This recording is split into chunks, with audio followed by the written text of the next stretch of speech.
Muy buenas tardes a todos a este Side Event sobre Visibilicemos el Campo, iniciativas climáticamente inteligentes para la adaptación y sostenibilidad del sector agropecuario frente al cambio climático. Creo que es claro para todos que estamos viviendo múltiples crisis en este momento relacionadas con no solamente el cambio climático, con conflictos armados, con aumento del número de desastres naturales, con la inflación e inmigración. Todos estos crisis tienen un impacto claramente en todo el tema de la producción de alimentos, al mismo tiempo en las cadenas de producción, en las cadenas de comercialización.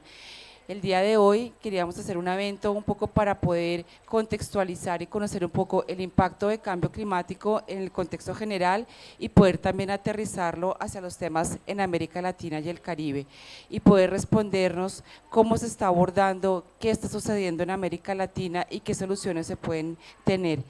Para esto vamos a tener una primera charla magistral por parte de Andy Harvis, ahora desde el Front Earth, Besos at Front.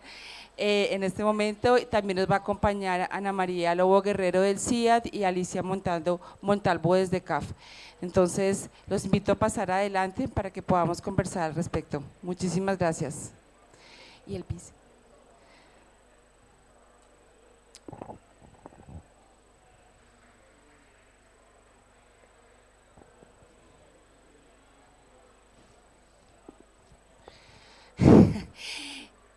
Gracias. Y también el viceministro de Asuntos Agropecuarios de Colombia. Entonces, si quieres, Andy, por favor, contigo empezamos. Bueno, muchas gracias, Marta, y gracias por la invitación acá. Bueno, voy a hablar sobre los sistemas alimenticios. Y hoy es el día de agricultura y adaptación, y para mí, alimentos. Y alimentos están central en lo que tenemos que estar hablando en estos círculos, en estos corredores. Agricultura y los alimentos es un problema, es una víctima y es una solución. Y es un problema porque hay que enfrentar, la realidad es que agricultura es el ecosistema más grande del mundo. Hemos básicamente ya cubierto la mitad del planeta Tierra con esa actividad agrícola. Los alimentos es una fuente de 1/3 de emisiones a nivel mundial. Es una tajada grandísima, es el segundo sector más polutante del mundo. Y todos los demás impactos que eso implica en términos de polución en el aire, en términos de pérdida de biodiversidad, problemas de agua, etc. Entonces, es en el núcleo del problema. Pero también es una víctima, es el primer sector que va a sentir los impactos, que va realmente a sufrir lo que es el cambio climático. Entonces, y eso viene ya, olas de calor, olas de lo que sea, y a lo largo de los años, pues no hay nadie que trabaja en ese sector que no está asustadísimo con los escenarios que tenemos a frente. Es un panorama básicamente de inseguridad alimenticia bastante bravo en el largo plazo. No estamos preparados para lo que viene. Y eso lo vimos este año en Pakistán, por ejemplo. Es que no hay ninguna forma de adaptar cuando viene tanta agua como lo que cayó en Pakistán. Y eso va a impactar profundamente a las cosas. Entonces, bueno, es una víctima, pero también es una solución. O sea, es el único sector, agricultura y alimentos, donde no solo podemos reducir las emisiones, sino podemos reversar estas emisiones. Puede ser neto sumidero de carbono en el mundo, entonces hay que ver ese sector también como un potencial altísimo para reducción y solución a los problemas del cambio climático, pero además un sector que conecta agendas. Es un área que trabaja tiene conexiones y tiene relación con todo lo demás que en ese COP, por ejemplo, se está hablando, desde energía, Hay sinergias de agricultura, sistemas alimenticios con energía, hay sinergias con infraestructura, hay sinergias con absolutamente todo, con agua, etc. Y eso alimentos, agricultura puede ser puede ser catalítico para realmente impulsar los cambios. Y además hay que conocer, digamos, mientras que en este momento Neto está mandando carbón dióxido, mandando óxido nitroso, metano al aire, la actividad en el sistema alimenticio es un lindo uso de carbono. Carbono es vida en realidad, pero el problema es que está donde no debe estar. Es un polutante en el aire. Pero abajo de la tierra, en las plantas, en los bosques, digamos, en la vegetación es bondad. Es exactamente lo que necesitamos realmente en el mundo. Entonces, bueno, para nosotros alimentos está en el núcleo de muchos de estos problemas y me parece súper importante y qué bueno que CAF está haciendo impulsando acá en América Latina todas estas iniciativas. América Latina específicamente, cuando miras como para prioridades de trabajo en ese campo, América Latina siempre sale. Más que todo por el problema, algo por el víctima, pero en solución es donde está la acción en realidad. Lo que tienen es mucha extensión de tierra que puede ser mejorado tanto para gente, para el bienestar de la gente, de los productores, pero también para el planeta, haciendo cosas más sostenibles. Entonces, bueno, muchas gracias por la invitación. Qué bueno que están en estos diálogos y siempre a la orden, como decimos en Colombia. Gracias, Andy. Cada vez hablando mejor, o sea, de local juegas, ¿no? Viceministro, sabemos que ha habido un esfuerzo muy importante en el caso de Colombia, no solamente por los eventos que se han sufrido, los impactos que se han sufrido en los últimos años y el trabajo que se ha venido haciendo también, tanto desde la perspectiva no solamente de la formulación de un proyecto como el que firmamos en la mañana, sino en otras iniciativas en el caso de Colombia. ¿Qué nos puede contar al respecto? Muchas gracias por la invitación a este panel. Para mí para responder la pregunta es una forma de ir un poco a una historia que fue quizás la primera más crítica del país en el cambio climático y fue la ola invernal 2010-2011. Yo tuve la oportunidad de ser parte del Fondo Adaptación en Colombia y tuve la responsabilidad misional de atender todo lo que era el sector de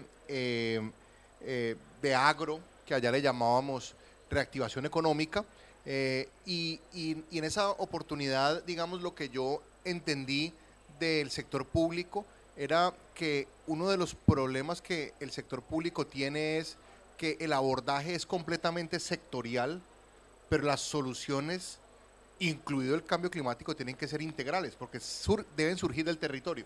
Es una entidad que tiene 7 sectores a cargo, pero que llega con una visión territorial. Mi cargo era el de subgerente de regiones. Yo tenía que poner todos los sectores a coordinarse en el territorio y los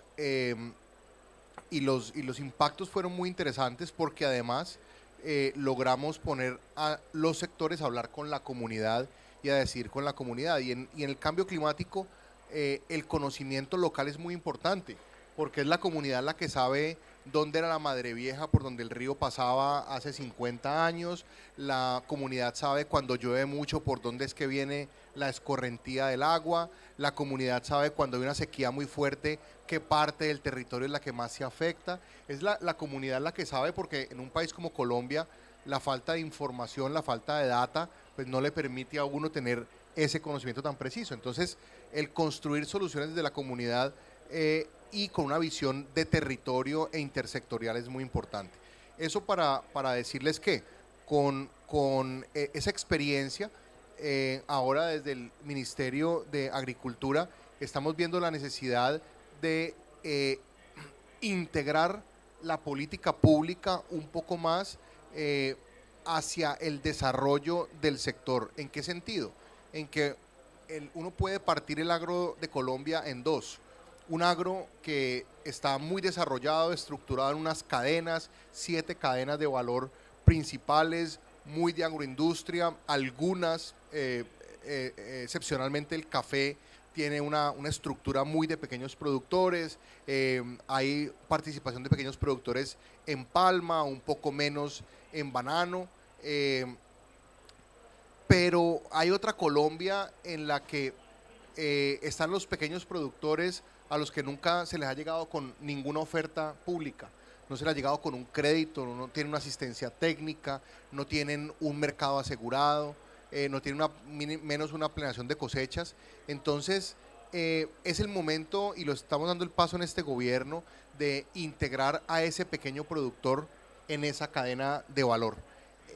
Bajo esa perspectiva, que es una línea de política que vamos a empezar a trabajar y que configura, como bien lo decía Andy, el sistema agroalimentario, tenemos que pensarnos hacia cómo aprovechar esa integración de cadena de valor de cara a los compromisos que tenemos frente al Acuerdo de París. Cómo esa cadena de valor lo hacemos cada vez más sostenible. Empezando por integrar el pequeño productor, ya el pilar social de la sostenibilidad empieza a tener un cambio importante. El pilar económico de la sostenibilidad, porque vamos a tener más certeza de que la agricultura va a ser un buen negocio para ese pequeño productor. Nos queda el reto ambiental de cómo nos integramos todos en hacer esa reconversión productiva.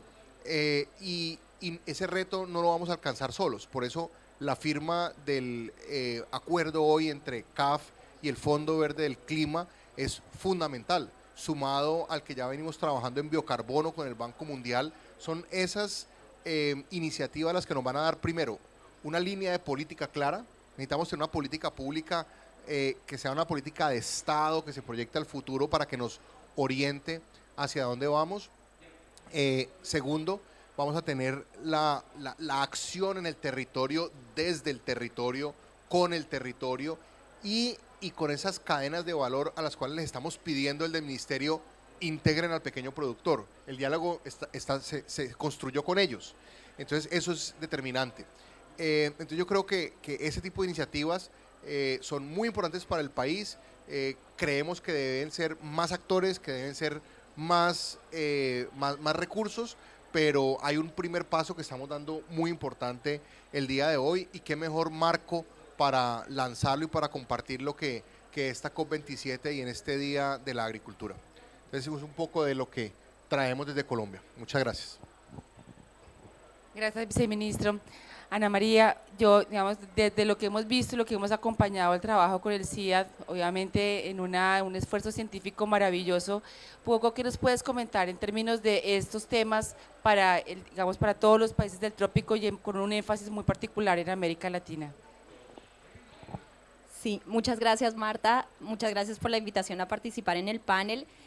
La alianza de Biodiversity y CIAD tiene una agenda muy ambiciosa para trabajar el tema de cambio climático, y más que cambio climático es acción climática, porque es una agenda de investigación que está totalmente enfocada hacia la acción. Estamos generando conocimiento, investigación para la acción y para la implementación, y eso define mucho de las maneras como trabajamos. Entonces, como decía, la alianza tiene un enfoque muy fuerte en América Latina. Creemos que podemos contribuir muchísimo generando conocimiento para construir resiliencia. Y cuando decimos resiliencia es un poco lo que Andy mencionaba en términos del potencial que tiene América Latina como despensa de alimentos, como productora de alimentos para atender temas de seguridad alimentaria y nutricional, que es otra parte muy importante donde estamos trabajando fuertemente en América Latina, pero a la vez que desarrollamos mecanismos para poder responder mejor ante los eventos climáticos y las amenazas, las inundaciones, las sequías, y también pensando un poco más en el mediano y largo plazo en los escenarios de cambio climático y cómo en ciertas regiones o en ciertas localidades de América Latina la agricultura como la hacemos hoy no va a poder seguir haciéndose por las condiciones climáticas. Entonces también es informar esas discusiones, pero a la vez es cómo los sistemas agroalimentarios son la solución también y tenemos el potencial, como decía Andy, de capturar carbono, promoviendo unos ecosistemas sanos. Entonces, hay un potencial muy grande en la región para hacer eso y eso es lo que nosotros estamos, digamos, movilizando. ¿Cómo lo estamos haciendo? Lo estamos haciendo de la mano con los socios. Como decía el viceministro, muchos de los procesos estos de adaptación son a nivel local, entonces mucho es trabajar con los productores mismos, pero también trabajar con los gremios, como es el caso del proyecto que vamos a empezar a implementar en Colombia, con el Fondo Verde del Clima, pero en general los sistemas de innovación. Entonces estamos haciendo un gran esfuerzo para trabajar de la mano con los sistemas de innovación de cada uno de los países de la región, de manera que sean fortalecidos. Entonces, un poco lo que nosotros pensamos, nuestra teoría de cambio es que nosotros tenemos que llegar a un punto en donde ya no necesiten más a la alianza Biodiversity CIAT, cuando tengamos sistemas de innovación nacionales totalmente fortalecidos con un capital humano buenísimo, haciendo cosas grandiosas de investigación conectadas a los productores, ya no nos necesitan más y ahí es donde queremos nosotros llegar, queremos poder trabajar de la mano para llegar a ese punto. Y dentro de eso tenemos una apuesta muy ambiciosa que empezamos a implementar este año en el contexto de esta gran estructura del CGR, que son las iniciativas. Tenemos una muy ambiciosa que se llama AgriLag Resiliente y que precisamente le apunta a construir esa resiliencia en América Latina. Dentro de esa apuesta que estamos haciendo, vamos a trabajar en 5 áreas grandes que creemos que son las que pueden aportar a hacer una diferencia en el tema de construir resiliencia. Una primera que es investigación agronómica participativa, muy importante, de la mano con los productores, de la mano con los sistemas de innovación, de la mano con los gremios y con un componente fuerte que lo mencionaba al principio de nutrición. O sea, son cómo nos apoyamos, cómo cogeneramos información agronómica teniendo en cuenta clima y nutrición. Ese es un primer eje de trabajo. Un segundo eje de trabajo es agricultura digital, que creemos que la agricultura digital, las herramientas digitales pueden convertirse en, digamos, pueden cambiar radicalmente la manera como nosotros nos adaptamos al cambio climático. Hay que entender mucho las especificidades de los países y las localidades donde trabajamos, y América Latina no es toda igual, y la penetración de las herramientas digitales y la posibilidad de acceso a herramientas digitales no es la misma. Entonces, dentro del trabajo de investigación va mucho entender cuáles son realmente las brechas, ¿sí? Dónde sí tenemos la oportunidad de utilizar los teléfonos celulares para dar información de clima, dónde no, dónde se necesitan otra manera de grupos participativos, entonces entender mucho esos contextos. Un tercer tema está más relacionado con los temas de mitigación. Como decíamos, América Latina tiene el potencial, queremos entender y promover y co-desarrollar investigación para potencializar esos aportes a la mitigación, reducción de emisiones, pero captura de carbono, como decía Andy también. Y después tenemos un eje cuarto que es muy importante, que es el tema de escalamiento. Y yo diría que ahí la región se ha caracterizado por tener proyectos piloto que han funcionado muy bien, tienen unos muy exitosos, uno puede contar unas historias bellísimas, pero después cuando ve cómo se ha logrado escalar eso, no estamos tan bien. Y ahí estamos utilizando un concepto de Innova Hubs, que es realizar investigación participativa para entender cómo podemos apoyar esos procesos de escalamiento. Y después un último, y el viceministro lo decía y creo que es importantísimo, las políticas. Cómo desde la incidencia en política pública, cuáles son esas políticas que están dando los incentivos correctos para que podamos construir esa resiliencia, cómo desde la ciencia, desde nuestros modelos, desde nuestro trabajo podemos apoyar esas políticas que den como las señales apropiadas. Yo terminaría por decir que este es, digamos, un ejemplo de una iniciativa que tenemos, pero estamos trabajando mucho, por ejemplo, en la adaptación basada en ecosistemas, que también creemos que tiene un potencial grande. Estamos trabajando en el Caribe también, estamos haciendo muchos análisis de costo-beneficio para poder darles a los inversionistas y al sector privado en general toda la información que necesitan para que ellos puedan, digamos, direccionar los recursos para promover esta agenda, toda la información que Andy desde el Bezos Fund necesite, para de verdad entender cuáles son las soluciones que nos pueden apoyar en la región de América Latina en términos de generar resiliencia participativa, con un enfoque de género, pensando en las juventudes al mismo tiempo, con procesos muy participativos, con fortalecimiento de capacidades, pero tal vez para cerrar ya, resaltando la importancia del fortalecimiento de los institutos que generan conocimiento e innovación a nivel de los países. Esa es la tarea que nosotros tenemos y ese es como el enfoque, lo que queremos hacer, trabajar de la mano con estos institutos que generan conocimiento para que sean institutos fortalecidos, que tengan las capacidades, que incluyan las variables climáticas dentro de sus decisiones y que se sientan totalmente capaces de responder a esos eventos niño, esos eventos niña que se nos vienen, que tengan la capacidad para saber cómo responder ante esto. Gracias, Ana María. Alicia, dentro de todos los temas que hemos venido trabajando, la nueva agenda de CAF como Banco Verde de la región, ¿cómo nos puedes un poco aproximar a los temas que se están pensando en materia de agricultura? Muchas gracias, Marta. Da mucha alegría ver que el tema de la agricultura está cobrando tanta importancia en los debates sobre cambio climático. Yo llevo bastantes años siguiendo estos debates y antes solo se hablaba de energía y es cierto que la lucha contra el cambio climático ha servido para un modelo energético más eficiente, ha hecho mejoras en el modelo energético que al principio era difícil de reconocer. Ahora creemos que con la agricultura puede pasar lo mismo. El hecho de que se esté planteando una transformación del sector agrícola para reducir el impacto sobre las emisiones y también para hacer frente a los impactos del cambio climático, creemos que va a llevar hacia una transformación productiva importante en el sector, a una modernización. Yo estaba mirando los datos en América Latina y la contribución a las emisiones de gases de efecto invernadero del sector agrícola es en torno al 23% del total. Y estaba mirando, sin embargo, la contribución al Producto Interior Bruto en media en la región es apenas un 6%, lo cual nos da una idea de que es un sector que emite mucho y que, sin embargo, en términos de producción o contribución al PIB es pequeño. Para mí ese dato es muy significativo porque lo que supone es que tenemos que trabajar, como habéis dicho todos, en la modernización del sector, en la innovación, en todo, bueno, pues lo que también estamos haciendo en el proyecto que acabamos de firmar esta mañana con el Fondo Verde y que ha sido un motivo de satisfacción importante. Como institución financiera para el desarrollo, pues CAF efectivamente se siente muy vinculada con este tema porque precisamente en América Latina el sector contribuye mucho a las emisiones y es altísimamente vulnerable, como habéis señalado todos. Por eso no podemos dejar de trabajar ahí, al revés, creemos que hay que hacerlo, intensificar el trabajo.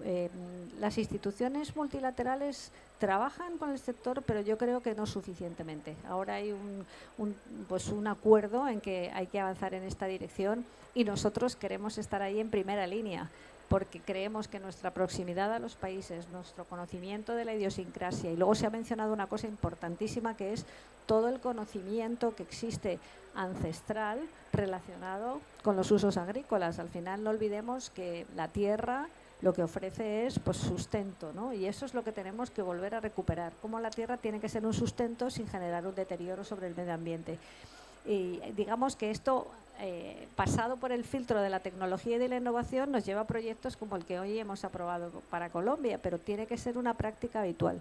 Por tanto, nosotros queremos aumentar nuestra financiación dentro del 40% que hemos comprometido. Queremos que el sector agrícola tenga un peso importante también y como decía el ministro, es un sector bueno, creo que ocurre en casi todos los vinculados al cambio climático, donde el trabajo transversal a veces hace las cosas un poco complicadas, ¿no? Pero por eso precisamente me parece que una institución multilateral pues está muy bien posicionada para poder trabajar en ello, pues tanto desde el punto de vista de la gestión del agua y de las cuencas hidrográficas, las infraestructuras, la gestión del territorio y por supuesto el tema ambiental y de cambio climático. En definitiva, para nosotros es un sector y va a ser un sector clave en los próximos años queremos trabajar con las instituciones que están en la vanguardia de este tema. Hablabas de capital humano, yo creo que el capital humano ya es magnífico, la tecnología seguro que puede mejorar, pero sobre todo intentar ese desacoplamiento entre la contribución al Producto Interior Bruto económico y la contribución a la emisión de gases de efecto invernadero. Eso no puede ser, y eso lo que supone es que el sector hay que modernizarlo y transformarlo para que sea más productivo, y también que hay que reducir la vulnerabilidad frente a los impactos del cambio climático, porque probablemente parte de la culpa de que la contribución al crecimiento económico sea tan pequeña es precisamente, como habéis comentado, la vulnerabilidad, los fenómenos climáticos, las sequías, las riadas, que hacen que efectivamente pues las cosechas no salgan adelante. Y luego un tema importante también para nosotros desde el punto de vista como de institución para el desarrollo es todo la calidad de vida de las personas que dependen del sector, y que eso también tenemos que trabajar para una mayor prosperidad. Ahí estamos también trabajando, Marta lo sabe, en CAF, especialmente con el sector del café, pues para asegurar que los beneficios económicos que se generan también en determinados sectores pues puedan equilibrarse a lo largo de la cadena de valor, y por eso pues no solo que haya mayor crecimiento económico asociado al sector agropecuario, sino sobre todo que esté mejor repartido. Ese es nuestro objetivo, y bueno, pues un placer estar aquí con personas que conocéis también el sector y que trabajáis tanto en el día a día. Muchas gracias. Viceministro, en estos días también conversábamos con la ministra Cecilia López y nos hablaba de la importancia de todos los temas de la economía del cuidado y todos los temas alrededor de la mujer rural y la importancia que esto tenía. No fue fácil, y lo digamos, sabemos por experiencia un poco en el proceso de formulación, las consultas que tuvimos que hacer, digamos, para poder avanzar en el tema, pero hay un compromiso muy alto por parte del gobierno colombiano en este momento de un avance muy concreto en el tema de la economía del cuidado, en el tema de la mujer rural. ¿Usted qué nos puede comentar al respecto? No, sin duda, cuando yo me refería a la integración productiva, a la integración de pequeños productores en la cadena de valor, pues la mujer es el centro de esto. Desde la misma concepción de la reforma rural integral que se está empezando a adelantar en este gobierno, la gran preocupación nuestra desde el presidente es cómo garantizar que sea la mujer quien reciba ese título de propiedad, porque reconocemos la importancia y la diferencia de que sea una mujer quien tenga el título de propiedad y no el hombre. Y estamos desde allí resolviendo los mecanismos de esa política pública para que nos permita que la mujer desde la propiedad de la tierra empiece a ser el centro del desarrollo de la reforma rural integral, que digamos en el tema de tierras no solamente tiene lo de compra de tierras, que seguramente es lo que más se ha difundido en medios, sino que también hay un gran esfuerzo en titulación, en adjudicación de baldíos y en uso de tierras que han sido incautadas a narcotráfico. Entonces, pero ahí queremos que sea esa mujer la que desde el mismo título de propiedad tome las banderas del desarrollo agrícola, porque sabemos que con ella tenemos una garantía del cumplimiento de todos los propósitos en temas de cambio climático. Entonces, aparte de eso, sí hay dentro del desarrollo de esta política una gran necesidad también de reconocer esa economía, ese valor que tiene, el valor que genera el trabajo que le dedica la mujer al hogar y a la comunidad, que no es poco. A la mujer la vemos no solamente en la protección de su familia, de su casa, de su hogar, de sus más cercanos, sino que también la vemos muy activa en los temas de comunidad. Entonces, ese tiempo que esa mujer le dedica a esa construcción de sociedad es, en últimas, una actividad económica que nunca ha sido reconocida, y estamos buscando cómo le sea reconocida. Hay ejemplos, por ejemplo, en los que se identifica cuáles de esas tareas del cuidado son las que le ocupan más tiempo a la mujer y cómo se podría evitar que la mujer pierda el tiempo en esas actividades, o mejor, que le pueda ser reconocido económicamente de otra manera. Me explico. Sabemos que en África cuando no hay acceso al agua potable, es la mujer la que va hasta el pozo a recoger el tarro de agua y lo trae hasta la casa, y son jornadas de 3, 4 horas caminando tranquilamente. En el caso de Colombia, una de esas actividades que le quita mucho tiempo a la mujer es lavar y secar la ropa. Entonces, desarrollo de iniciativas como por ejemplo tener lavanderías comunitarias en la que no sea solamente la mujer la responsable de meter la ropa en la lavadora y sacarla, sino que puedan ser el esposo o los hijos. Entonces le restan esa carga que tiene la mujer de 16, 17 horas de trabajo al día y puede dedicarlo a otras labores que le signifiquen economía para el hogar. Y eso, digamos, está relacionado con los pilares de la economía del cuidado, y en eso estamos trabajando fuertemente para incorporarlo en cualquier evento, programa, proyecto, política que el Ministerio de Agricultura desarrolle durante este gobierno. Muchas gracias, viceministro. Ana, tú hablabas de algo muy importante hace un momento, y era el tema de la información. Y nos hemos encontrado con algunos retos. No es que no haya información, hay información de diferentes calidades, y en muchos casos el tema también es de cómo acceder a esa información, integrar esa información, y que esa información realmente pueda ser parte no solamente de la toma de decisiones de actores de política, sino que pueda ser parte de los programas. ¿Cómo han sido los avances? ¿Cómo han abordado ustedes esto desde el CIA en sus retos de los proyectos que han tenido? Esa es una pregunta buenísima, y la conecto con información climática, que tenemos mucha experiencia en el tema, y es la información de clima, los pronósticos agroclimáticos en general, y América Latina no es la excepción, pero los servicios meteorológicos, el IDEAM y los diferentes servicios meteorológicos en los países tienen buena información de clima, o sea, unos digamos más avanzados que otros y en cuanto a los modelos que utilizan, pero los pronósticos están allí. Muchos de los cuellos de botella, de acuerdo a nuestra experiencia en los proyectos, es cómo hacer que esa información de clima llegue a donde debe llegar. Y ahí es donde nosotros, digamos, creemos que hemos aportado en la generación de conocimiento para cerrar esa brecha.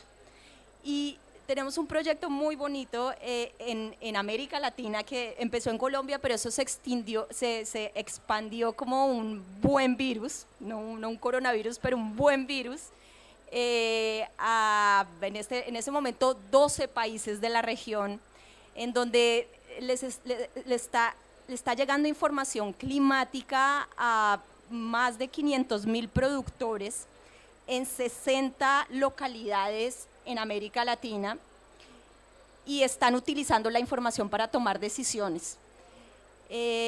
Y creo que era el cuello de botella que nosotros teníamos para cómo hacemos para que esta información de clima tenga impacto en cosas sencillas, o sea, cómo utilizamos los pronósticos para tomar decisiones sobre época, sobre cuándo sembrar, cuándo aplicar el agua, qué variedades utilizar. Y eso no lo habíamos visto, tuvimos, es un ejemplo muy bonito porque surge de una cooperación sur-sur entre Senegal, que lo estaba haciendo muy bien, precisamente eso, poner información de clima en la mano de los agricultores para tomar decisiones. De allí aprendimos lo que estaba sucediendo con ese proyecto, lo llevamos a Colombia, y de ahí empezó a expandirse a otros 11 países en la región de América Latina, pero es un ejemplo bueno de cómo, y para mí parte del éxito de eso es la cogeneración de la información y el empoderamiento de los agricultores con esa información.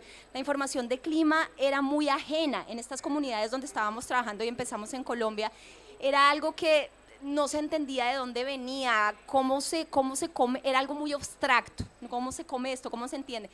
Cuando empezamos a hacer procesos participativos en donde los agricultores mismos hacían parte de la generación de información, los acercábamos a estos modelos, no era algo así que fuera tan aterrador, ellos lo podían masticar, empezaron a utilizar esa información de clima. Entonces yo creo que esos procesos de información, esa información muchas veces está, pero no la estamos traduciendo y empaquetando, y no estamos empoderando a los usuarios para que esa información pueda tener el uso y pueda apoyarnos en generar impacto en temas de cambio climático. Entonces, yo creo que ahí, y la gran, digamos, enseñanza nuestra es que estos procesos participativos, la cantidad de actores en Colombia, el Ministerio de Agricultura, pues Nelson acá ha sido ha promovido estas mesas técnicas agroclimáticas a nivel local, pero yo creo que eso, acercar la información que a veces parece muy científica, muy abstracta, muy de pocos, democratizar esa información es lo que hace que podamos utilizarla y que realmente pueda generar impacto. Muchas gracias, Ana. Andy, hablabas de no seguridad alimentaria, sino inseguridad alimentaria. Y al mismo tiempo, Ana también acompañaba esto con los temas de nutrición. A veces no nos damos cuenta cuando ponemos los dos temas, las dos palabras en la misma frase, ¿no? Hablar de seguridad alimentaria o inseguridad, como tú muy bien lo has dicho, y el tema de nutrición. Creo que es importante un poco como explicar y abordar un poco este tema y esto asociado con el tema de cambio climático, ¿cómo lo estamos viendo? Bueno, no, buenísimo pregunta, Marta. Mira, el clima, agricultura, alimentos y salud están totalmente alineados en todo eso, ¿no? Básicamente lo que tenemos es un problema veraco. Hay 7 billones de personas en el mundo, de los cuales casi 1 billón están con inseguridad nutricional, o sea, están con hambre, o sea, sufriendo de hambre. Tenemos 3 billones de personas que están con sobrepeso o obesidad, con problemas de salud por no necesariamente exceso de comida, sino una mala nutrición también. Y entonces casi hay más personas, mejor dicho, enfermos por los alimentos que hay saludables. Y ese mismo dieta que estamos generando es pésimo para el planeta también. O sea, realmente lo estamos fallando completamente al mundo. Entonces eso hay que revisar. Pero es una discusión como bastante complejo de tener. Nadie quiere que les decimos que comen. Tenemos que tener muchísimo cuidado en lo que hacemos para enfrentar el cambio climático, que digamos en sinergia va mejorando la nutrición. Porque realmente para mí la única salida que podemos tener, y en un extremo, hablando en un extremo, la única forma que salimos de esa crisis es con bastante innovación, inteligencia humana, adaptabilidad, toda esa capacidad. ¿Cómo lo va a hacer en países donde digamos, el hambre, la falta de nutrición ni siquiera está alimentando los cerebros de los niños? O sea, yo esta mañana estaba en un panel hablando de frijoles. Y de hecho quería poner voy a poner mi camiseta de frijoles después de ese panel. Pero es una campaña para que la gente come más frijol. Y literalmente lo que quieren es que de aquí a 2028 a nivel mundial duplicamos el consumo de frijol. Y es una medida de adaptación, de mitigación, de salud pública, de nutrición, de lo que sea, sin arrepentimientos. O sea, por todos los lados pega lo que es. Es un cultivo que lo que va a generar es mucho mejor nutrición para la gente, salud humano. Hay un cuento del frijol de hierro en Ruanda que ya está comprobado que con más hierro y con zinc en el frijol, los niños de las mujeres durante el embarazo y los niños que consumen en la juventud frijoles con más hierro y con más zinc, tienen más capacidad cognitiva. O sea, eso es fundamental. O sea, si podemos generar eso con la alimentación, hay que hacerlo. Entonces, bueno, es sin arrepentimientos, porque salud, nutrición, en cuanto a clima, digamos, es un cultivo que fija el nitrógeno, es un cultivo bonito con el suelo, es un cultivo que no es extensivo, no está generando deforestación, está en parcelas pequeñas, está generando bienestar local para la gente, porque es un cultivo, digamos, que tiene un buen precio en el mercado para los productores. Yo creo que en muchas partes, sobre todo en África, pero en América Latina, es digamos, es un producto digno para la gente. Y la potencial de mitigación, digamos, es por la fijación de nitrógeno, los sistemas en donde está producido es positivo, digamos, para el planeta. Entonces, esos son los tipos de cosas que tenemos que repensar. Yo tengo el lujo ahora de ser un poquito más, yo puedo ser más controversial. Tenemos que repensar la dieta humano en ese ciclo si vamos a transformar los sistemas alimenticios. Y bueno, frijoles es un buen empiezo. Tal vez demasiado ese panel, pero me parece un ejemplo muy bonito. Y bueno, los latinos sabemos comer frijol, entonces a comer más es lo que invito. Pues Sandy, tienes toda la razón. Yo me enteré que estaba embarazada porque empecé a comer frijoles y lentejas como loca. Y ahí fue cuando el médico dijo, está como raro, hagamos un examen. ¿Ah? Depende del día. En algunas cosas sí, en otras. Ok. Alicia, ha sido un reto enorme, digamos, para CAF, digamos, entrar en esta apuesta para América Latina en materia de nuestra agenda verde. Entonces, ¿dónde ves tú los principales retos que tenemos para poder hacer esa transición y sobre todo cómo lo ves hacia el sector agropecuario? Bueno, Marta, muchas gracias. Eso lo vamos a hacer juntas.